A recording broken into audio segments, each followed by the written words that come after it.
untuk mendekat kepada Allah dengan berlatih, berzikir, belajar, tidak harus meninggalkan aktivitas harian. Karena kerabat-kerabat, sahabat-sahabat Nabi pun yang pebisnis, yang politisi, itu kan, yang diplomat, yang birokrat itu banyak.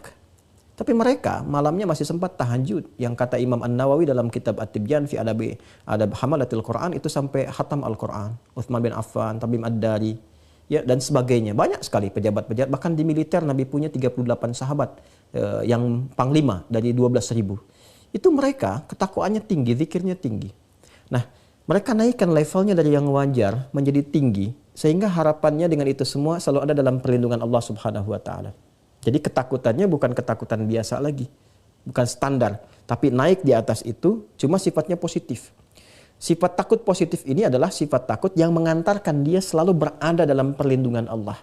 Jadi kalau misalnya dia mau bicara, dia tata dulu nih. Pembicaranya Allah ridha nggak? Kalau bicara nyakitin orang lain nggak sih? Lawan bicara kita tersinggung tidak? Kalau bercanda pun dia cari kata-kata yang tidak berlebihan. Nah itu adalah penjagaan. Jadi yang keluarnya itu outputnya selalu yang baik. Ya, tapi jiwanya terkontrol dalam keadaan tenang. Itu yang positif. Kalau negatif, dari yang wajar tadi yang tengah-tengah, itu terbawanya apa yang disebut dengan sekarang dengan anxiety itu.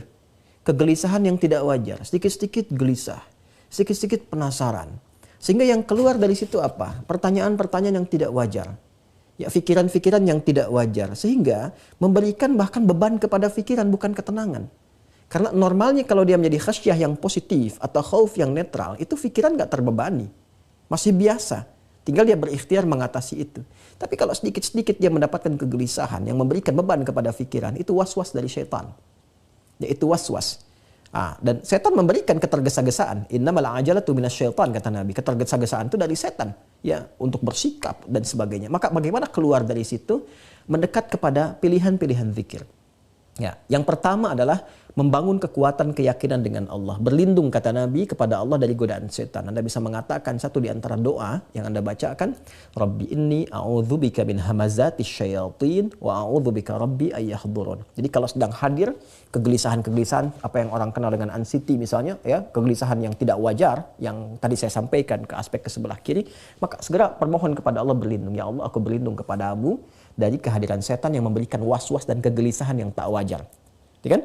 Atau Anda bisa katakan a'udzubillahi minasyaitonir rajim. Itu yang pertama. Yang kedua, Anda bisa isi dengan pilihan zikir yang tadi saya sampaikan, ya, bisa dengan Al-Qur'an. Berwudu, buka mushaf, menghadap kiblat, baca Quran. Itu untuk melatih. Ya, sehingga lekat dengan Quran, lekat dengan Quran, lekat dengan Quran. Minimal Anda berusaha untuk membaca dan membaca. Ya, ada lagi misalnya ada yang dilakukan dengan sholat, ya. Ambil wudu, sholat 2 rakaat, ya, sholatnya sholat wudu misalnya bisa setelah wudu sholat atau sesuai dengan waktunya, ya, atau hal tertentu yang Anda bisa inginkan, boleh. Ya, Anda kemudian sholat di situ minta ketenangan kepada Allah, boleh. Ya.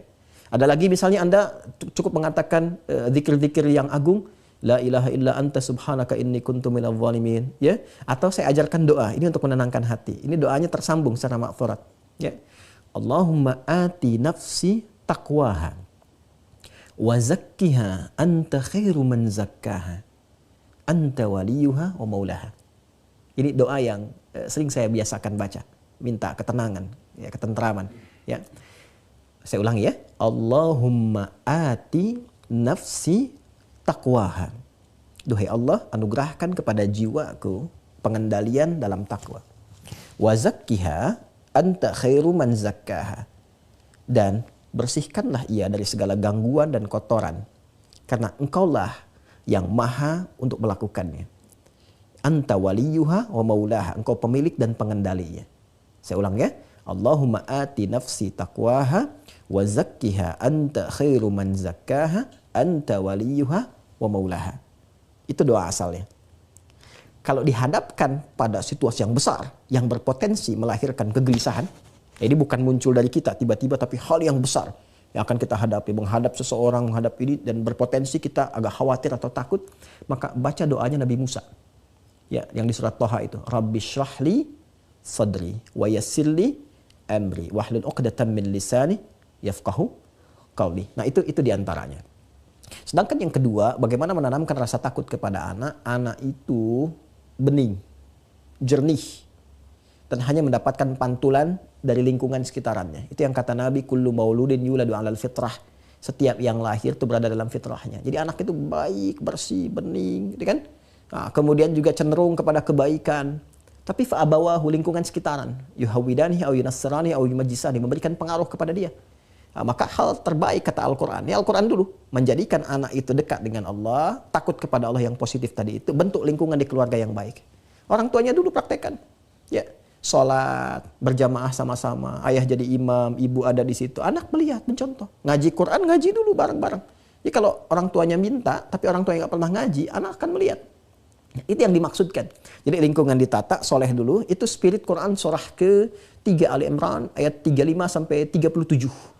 Jadi Imran dengan Hannah itu diberi contoh oleh Allah lewat Imran dan Hannah. Jadi bukan Nabi, bukan Rasul. Supaya kita nggak ngeles. Ya, ini kan Nabi, ini kan Rasul. Allah kasih yang bukan Nabi, bukan Rasul. Ya. Imran dengan Hannah kompak. Menyiapkan diri bahkan dari sejak mengandung Hannah. Ya, cuma kadar Allah nanti Imran meninggal kan. Imran meninggal duluan, ya Hannah melahirkan Maryam. Tapi amanahnya dijaga. Begitu kemudian Maria lahir, apa yang terjadi? Yang terjadi indahnya adalah disiapkan seperti amanah sebelumnya. Dipilih guru yang baik Nabi Zakaria, ditempatkan di tempat yang baik mihrab, kemudian dirawat di sekitarnya dengan cara yang terbaik. Apa yang terjadi?